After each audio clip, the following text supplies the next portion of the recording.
Now, before we get into it, this episode is brought to you by my Inspiring Kids Home program. Now, developing social and emotional skills for kids is the most paramount thing for their overall well-being. Getting kids to understand their emotions, getting to make friends with their big feelings, and also learning about self-acceptance, because one of the things is self-acceptance is so powerful. Once a kid can go, I am okay the way I am, then that can open the door to so many amazing possibilities. So, to get started on the home program, just click the links below. Should we just get going? So, are you ready? Yes. Are you ready, Gary? Okay, are you ready? Okay, you ready? I thought it was on the phone, so Josh really kindly gave me some extra time to wash my hair. Are you ready? Yep, ready as I'll ever be. I'm ready. Yeah, I'm ready. Let's do it. Welcome to the second episode in the special series of Josh Langley Gets to Know, where we're talking all things ADHD. This episode we're talking ADHD in the classroom, and we're going to be talking with Fiona Kearnan. Now, Fiona is an ADHD specialist. She's the author of the book Flicking the Switch, Reading and Teaching Students with ADHD. Now, Fiona Kearnan has been researching the impacts of ADHD on student behaviour and learning for over 30 years.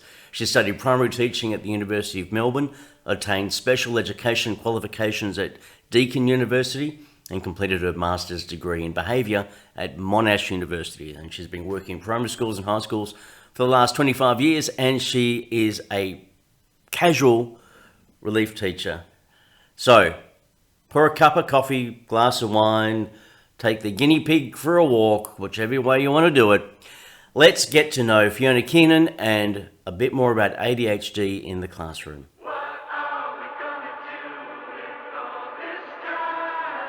Fiona, thank you so much for joining me on my show. How are you going? I'm really well. Thank you so much for having me. I'm really excited to share with you about the experience of kids with ADHD in their classrooms. Yeah, I think what you can share with me and with my audience and a lot of other teachers is so important. So let's jump straight into it, okay? So What does ADHD look like in the classroom? What do teachers need to be aware of? Well, when I started thinking about that, I think teachers already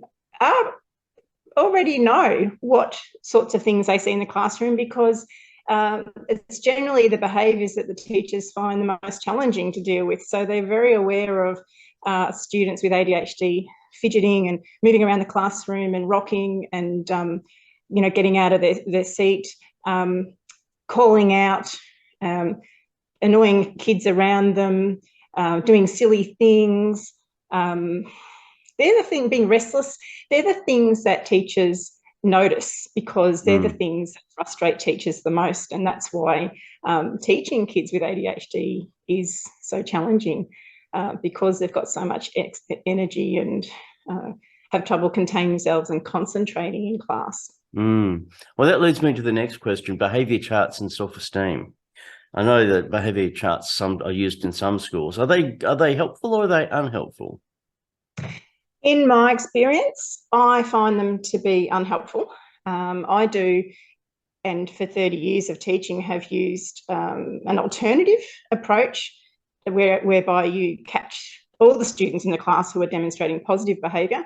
You don't just focus on the ADHD ones, because that's not fair. When they're getting rewarded for doing simple things, when their peers are not getting rewarded for that. So behaviour charts, and by behaviour charts, I'm referring to the ones where all the students start off in the middle of the chart, indicating that they're ready to learn. And then as the day goes on, they get their name either moved up because they're wonderful or down because they're not so wonderful. And what that does is actually has a huge effect on the self-esteem of not just the ADHD students in the class, but in fact all the students of the class.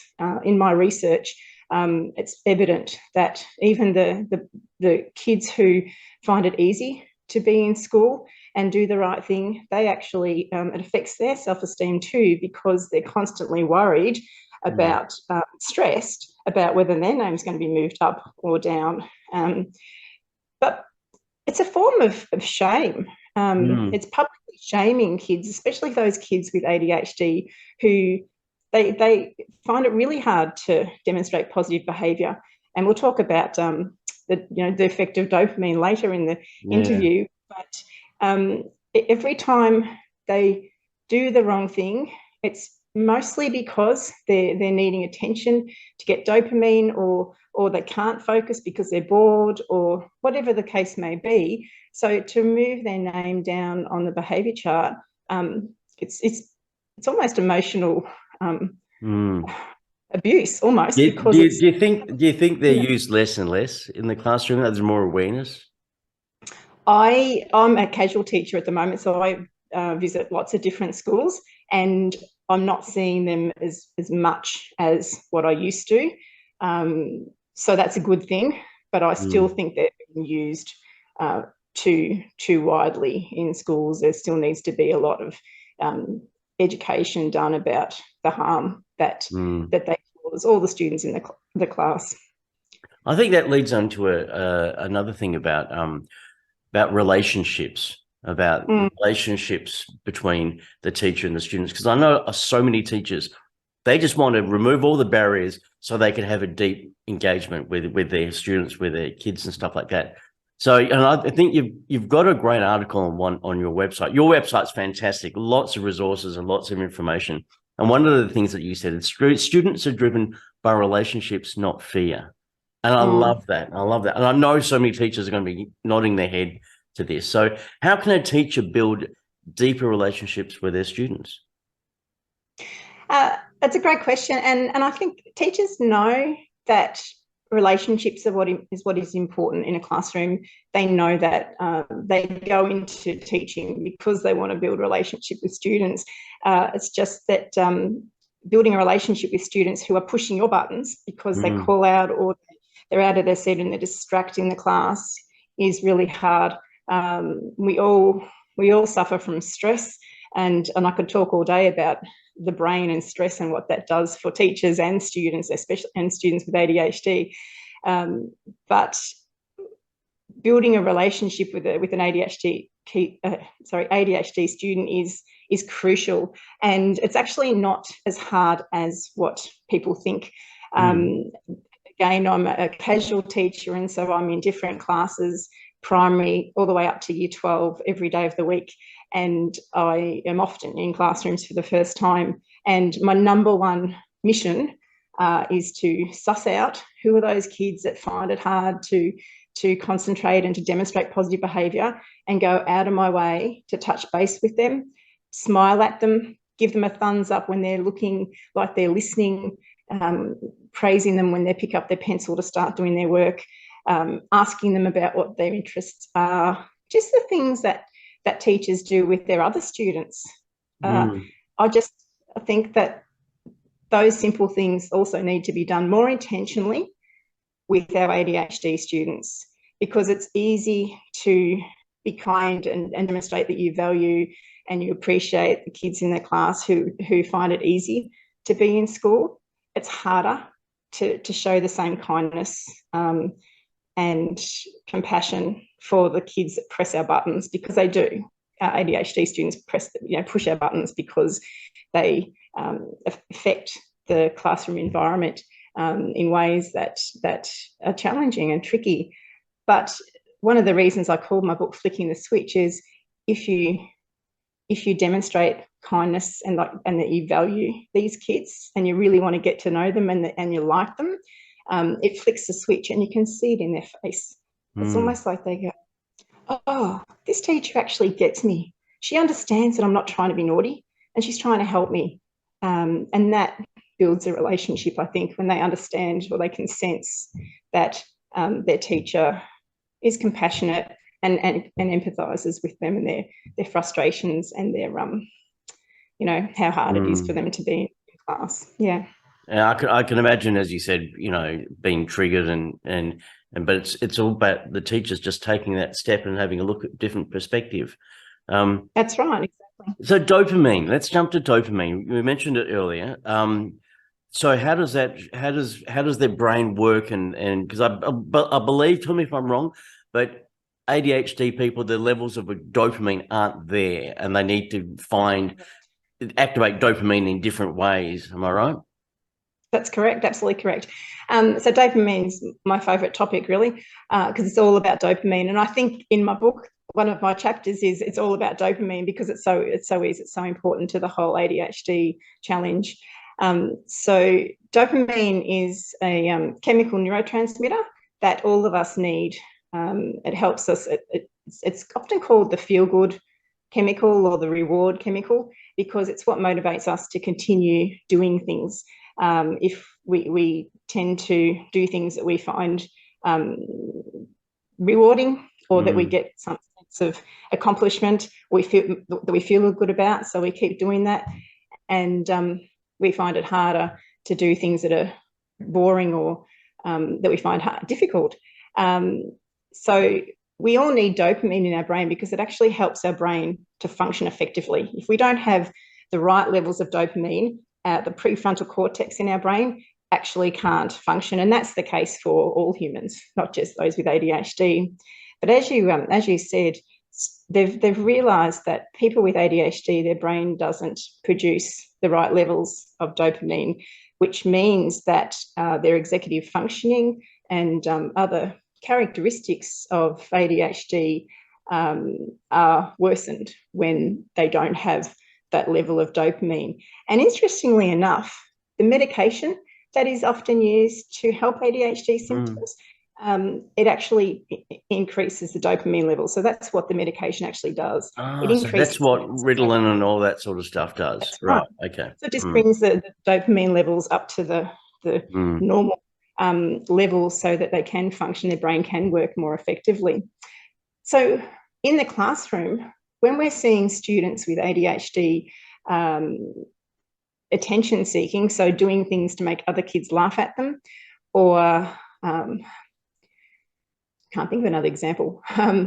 What else? Calling out answers because they know the correct answer, but they're impulsive, so they can't put their hand up and wait, so they call out the correct answer. They're looking for dopamine because they know the answer. ADHD students are very smart, very clever, and they've got all this information in their head. So when they've got the answer, they'll blurt it out because that's their impulsivity, and they're expecting the teacher to say, good job, to give them some dopamine, but instead often they get in trouble for blurting out the answer. So what then does that teach the child then? If they've got the right answer, but they blurt it out and they get told off for that, what's the subtle messaging there? Well, the subtle messaging is that you're naughty and you're not doing the right thing and disrupting the class. The interesting thing about dopamine too is that we get dopamine from positive interactions, but also negative interactions because, so for example, when a student with ADHD in class does the wrong thing and gets into trouble, they're still getting attention from the teacher, and that attention, even though it's negative and embarrassing, that attention still triggers the release of dopamine in their brain. And so what tends to happen is as they start going through school, they kind of realise, well, they don't even realise, they don't know what's going on, but this is what's happening. They realise that it's really hard for me to sit still and do the right thing in class. And so I'm not getting dopamine from being good, but rather when I do the wrong thing, the teacher gives me attention by growling at me, and that makes me feel good, which is really sad. So it's easier for me to get the dopamine that they're craving from doing the wrong thing rather than doing the right thing. Yeah. If we think about it this way, most students in a classroom naturally get their dopamine hits because they get the answers right. They put their hand up, and so the teacher will praise them. They're just always getting positive feedback from their peers and their teachers all day, just automatically. It's a natural kind of occurrence that most students would get dopamine all the time, all day. But for students with ADHD, they fall into the pattern of obtaining their dopamine by doing annoying things. and getting kids to laugh at them or getting the teacher to growl at them, because that gives them the dopamine, and it's easy for them to do that. So it's really sad.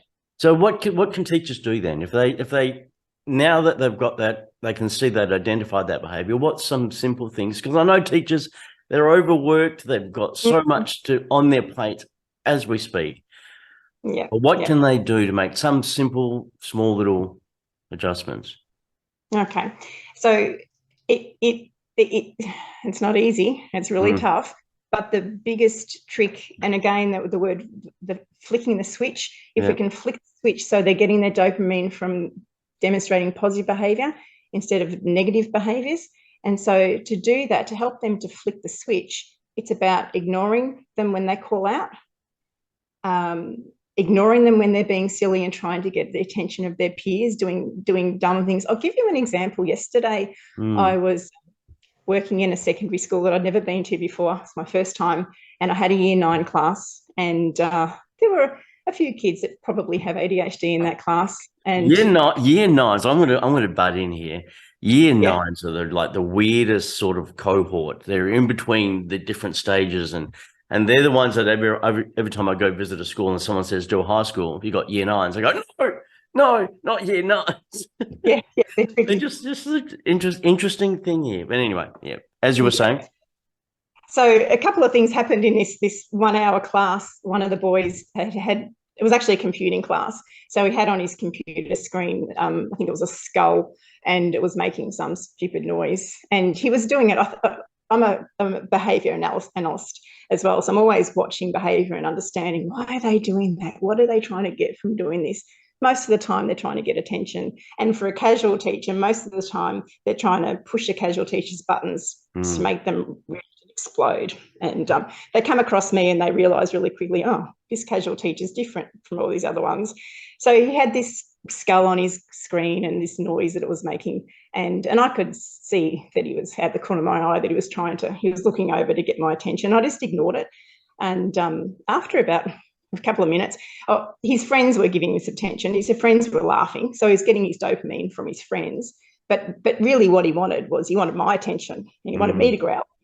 And when he realised that that wasn't going to happen, he ended up turning it off because his friends had stopped laughing and no one was paying him any more attention and it wasn't working. So he turned it off.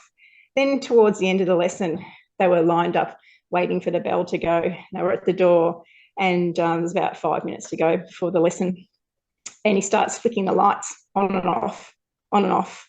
And it was so distracting and so painful and so difficult to ignore, actually, for me as a teacher. Like, I know, but my brain's going, right, I just need to ignore it. He's wanting dopamine. He's wanting me to growl at him because that's what most teachers would do. And he knows that that's how he's going to get his dopamine fix. So I ignored it. He continued to do it for a couple of minutes and I'm sitting at my table going, just ignore it, don't give in to it. And eventually he stopped because he didn't get that dopamine that he was craving. So they're just 2 examples from yesterday. It's hard. But the other thing that you need to do, so while you're ignoring that attention-seeking behaviour, is every time, or as much as possible, they do the right thing, to give them some praise because that gives them dopamine. So you want to flick the switch so that you're only giving them their dopamine when they're demonstrating positive behaviour and you're not allowing them to get any dopamine when they're doing the wrong thing. So thumbs up, good work, smiling at them, high fives. When they do put their hand up, thanks for putting your hand up. So teaching them the positive ways of getting attention and flicking the switch on that. Well, okay. Just simple things that teachers can start to use in their classroom with their students. And as you said, you can go for primary school, for high school students as well. Yeah, okay. Look, there's a question that I ask everyone, Fiona. I want to ask you, what lights you up? What lights me up? So I think my brother was diagnosed with ADHD when he was 2 years old, and I developed a lot of my strategies as a 10-year-old little girl dealing with her hyperactive little brother who was annoying, as all brothers are. And it was actually then that I realised if I ignore him, he stops being annoying. And that was the key to, oh, okay, that's how you manage students with ADHD. You ignore them when they're being annoying. What lights me up now is, and the reason I became a teacher was because of my brother, but what lights me up is when I go into a classroom for the first time, and I'm doing this, daily, going into class, brand new classrooms every day, and students will say, can you please be our teacher all the time? Can you please teach us tomorrow? Can you please become our proper teacher? And that lights me up because it just reinforces to me and gives me dopamine, I suppose. It reinforces to me that I'm doing the right thing, that these kids can see that I care about them, I understand how difficult it is for them to be in school, and I do like them and want to spend time with them, and I enjoy working with them. So yeah, the days, and it happens regularly, the days when kids, and it's not just the ADHD kids, sometimes other girls will, it's happened on one occasion I can think of recently, one of the good girls in the class, she wrote me a note, and at the end of the lesson she came and gave it to me, and it said something like, was one of the best teachers she's ever had. And I wondered, why did she write that? Because she's a good girl. She's not one that's getting grounded all the time by her teachers. But I think those kids that do behave themselves and find school easy, I think they are sad when they're listening to the teacher always growling at the ADHD ones. And to have someone come into the classroom who doesn't growl and doesn't yell and doesn't scream and stays calm, it actually affects the whole climate and culture of the whole class, and even the other kids appreciate it, because I don't think any student feels safe in an environment when the teacher's stressed and reacting to the stress by being negative and growling. I don't think that creates a safe space for any of the students. And so this note that this girl wrote kind of demonstrated, I appreciated the fact that you didn't just yell at these naughty boys all day. Thank you. So that's what lights me up. Yeah, making a difference in that. I love that, because it shows, I suppose, it's something that Chrissy Davies in my previous interview, she was talking about the importance of a school or just a teacher, just to be there and to show their support for all the students, and what the difference that could make for the students. Just to go, I'm here for you, I'm not against you or anything like that. Thick and thin, I'm here to support. I'm cheering you on. I know it's hard, but I'm here to cheer you on and help you, and I understand. Yeah. I love that. Yeah, I love that. That's such a beautiful thing to end on. Fiona, thank you so much for joining me. Now, where can people go to find out information about what you do, your book, Flicking the Switch? Where should they go? Okay, so my website is an easy one, FionaKearnan.com. I'll put it down there for everyone. So my last name's got the word ear in it. I always tell the kids, you pronounce the word ear and it's got EAR in it. So that's my website, and I regularly, or it's just new, so I'm planning to continue to post blogs about things that I'm noticing in my journey of being a casual teacher and visiting lots of different schools, and the impact that different things have on students with ADHD and the whole class. My book is available on Amazon. So okay, hold it up. Fantastic. Okay, and people can get it from the links from your website, can't they? Yes. So if you're in Australia, just make sure you go into the Australian Amazon marketplace. Otherwise, it says it's unavailable, which is really frustrating. I've had people contact me and say, it says it's unavailable, and it's because they've gone into the American Amazon marketplace. Okay. And they print it when you order it. So it's not unavailable because they print it on demand. So it's always it can easily be available. Okay, Fiona, thank you so much for sharing your insights and wisdom. Thank you so much. Thank you for having me.